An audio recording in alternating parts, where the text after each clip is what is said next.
Hey, I'm going to make a braided ribbon lay. I'm going to use this 1/4 inch polyester ribbon. This is an old gold color. You can see it's kind of an orangey gold color. I'm going to pair it with this apple green, also 1/4 inch polyester ribbon. What I'm going to do is I've already unwound a lot of ribbon for the lay. I'm going to measure out the tail of the lay. This is going to be the part of the lay that you kind of tie into the pretty bow. And we'll see a couple different options for that as well. Here I am making a simple slip knot, and a slip knot, you should be able to kind of tighten the ribbon. And I'm going to measure the old gold, make it approximately the same length in the tail. And what you want to avoid is not putting a loop through. You want to make sure that there is a loop. So here I'm just showing you if you make a mistake, you just string the ribbon through without the loop, you can always undo a slip knot, then fix it. So you could see how I've created that loop. I'm going to tighten my slip knot against it. Not too tight, just enough where there's no slack in that green ribbon. Now I'm going to feed the green ribbon a loop through the gold loop and tighten the gold ribbon down. See that? I'm going to keep repeating this process all the way through. You want to make sure that you're not using the tail of the ribbon. You are actually using the ribbon itself, leaving the tail alone. And again, I used about 20 inches for the tail. That'll give you a good amount to create a nice bow. You always want to pull and create the loop the same direction, so you can see how I am creating the loop on my index finger, always going over and to the back of my index finger, and then feeding that through, creating that loop and feeding it through the alternate color. Again, it's going to be loop and through the existing loop.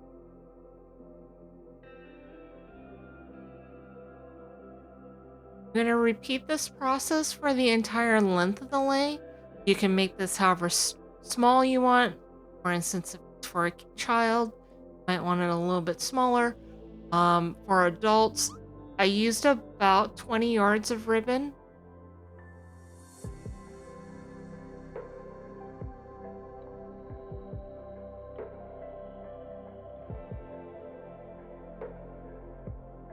Here I'm just measuring to make sure that I've got about the length I want.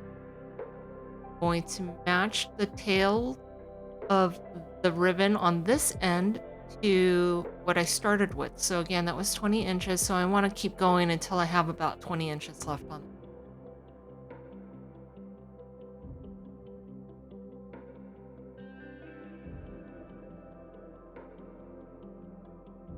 Here's how I'm going to finish it. Obviously I have a green loop there.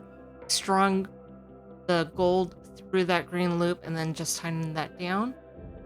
I bought a kukui nut lay, and here I'm stringing the kukui nuts with the tail of the lay, both ribbons through that kukui nut, and then just doing a simple knot to hold the kukui nut in place. I'm going to repeat that with the other side as well. String both ribbons through the kukui nut. Again, because this was a kukui nut lay that I deconstructed, it already had the holes drilled in it.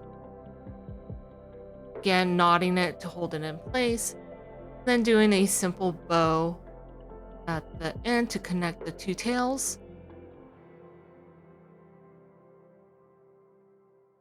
There you go.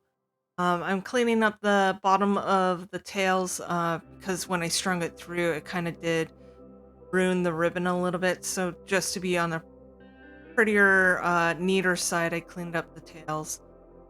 You can see this is single braided ribbon lay. There's some variations. Obviously, you can alternate the colors, change the colors up, maybe match the school colors or the person's favorite colors, and then 2 options with the bow. Thanks for watching. I'll see you guys next time.